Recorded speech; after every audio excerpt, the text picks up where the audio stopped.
So welcome back. Today we are talking about a massive topic, and this is owning your visibility as a badass businesswoman. And I thought there was no better time to film this than when I am sitting in my hotel in a fluffy robe, drinking my iced coffee, because last night I was on TV for the first time. So what a great topic to speak about in terms of visibility. And I want to speak about this because I know that for so many of us, especially women in business, visibility can feel like you're walking a mile-high tightrope in stilettos, right? It's tricky, it can be really scary, and sometimes it genuinely feels like the world just wants to see you fail.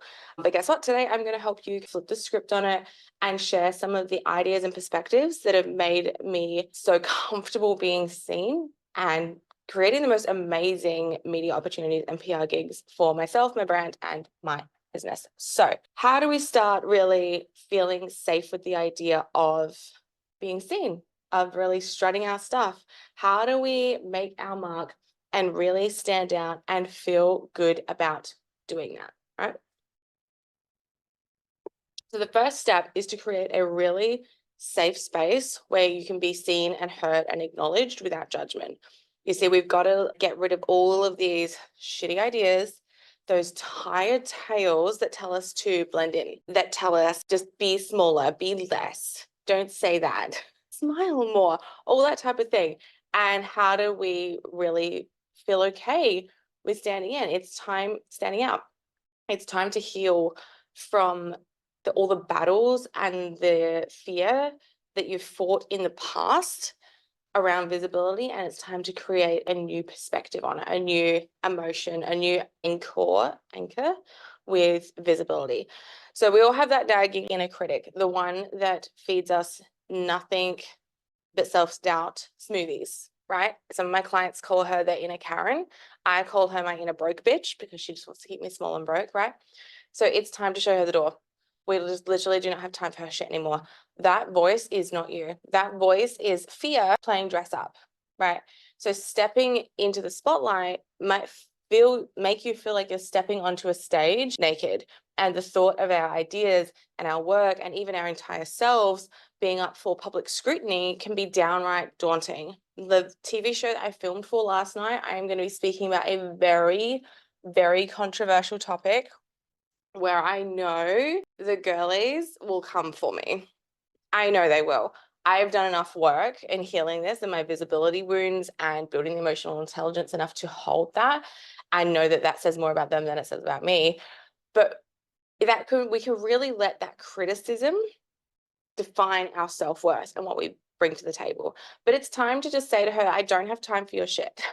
I know you're trying to protect me, but I'm done with that. I don't need you. So the thought of our ideas and our work being shown and being so vulnerable can be really, really daunting. But here's the truth that you need to hear. Not everyone is going to be a fan, and that is okay, right?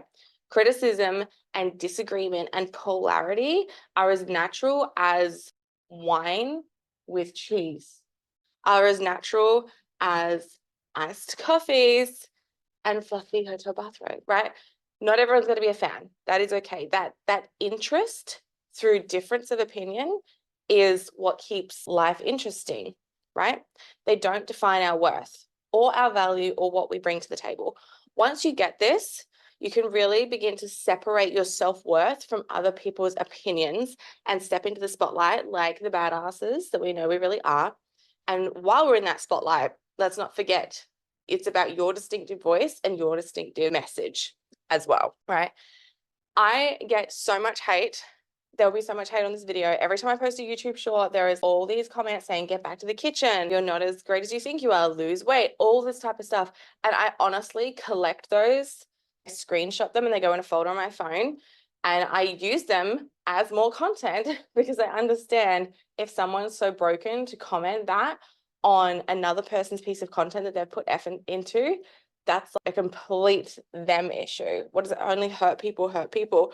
I am what I think is a well-adjusted person. I'm fucking insane, right? But I will also, I don't go around commenting hate on other people's stuff, even if I just don't agree with it, even if it's not my vibe, because just normal, well-adjusted people don't do that. So I think when you can put into perspective that people who are going to comment hate on you, people who are going to troll you are not well-adjusted regular humans. You can see it through a lens of compassion. And the other great thing I actually learned is about degradation kinks, right? Which is a fun one if you're up for Googling that. And basically realized on my personal TikTok page, a lot of the men, especially in my comments, were being mean to me, trying to elicit a response where I would then be mean back to them, because that's actually how they get off, right? They get off by being bullied, degraded, made fun of, embarrassed, humiliated. And so what they were actually trying to do is bait me into doing that. And I'm like, baby, I'll be mean to you, but I'm not doing it for free. So I see what you're doing here. And that, seeing those comments through that lens was just so empowering and helped me detach that worth so much easier, right? So in a world that often rewards like fitting in, same old, especially here in Australia, that tall poppy syndrome really encourages you to like fit the mold and don't try and do anything outside of that. And if you do, we will berate you and give you smacks on the bottom to course correct. And I'm not saying we don't love smacks on the bottom, but you know what I mean? Like, it shouldn't be happening by your friends and family and parents. So that's another tangent for another day, Australia and tall poppy syndrome. But in a world that often rewards same old, standing out, speaking your truth requires guts. But it's that authenticity that makes us compelling and starts attracting people like bees to honey. And that starts really fueling our success. And when you can be brave enough to start doing that, that's when everything really like dials up to 11, right? So you've got to let that really unique light of yours shine bright. You've got to let your voice ring clear.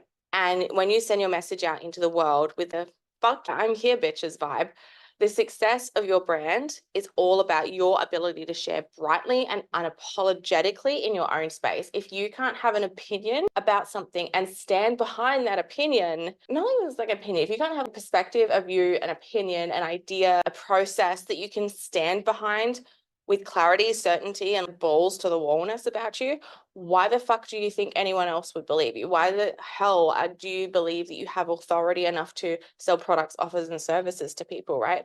This can be the missing piece. It comes down to often your conviction and your willingness to stand behind your ideas, right?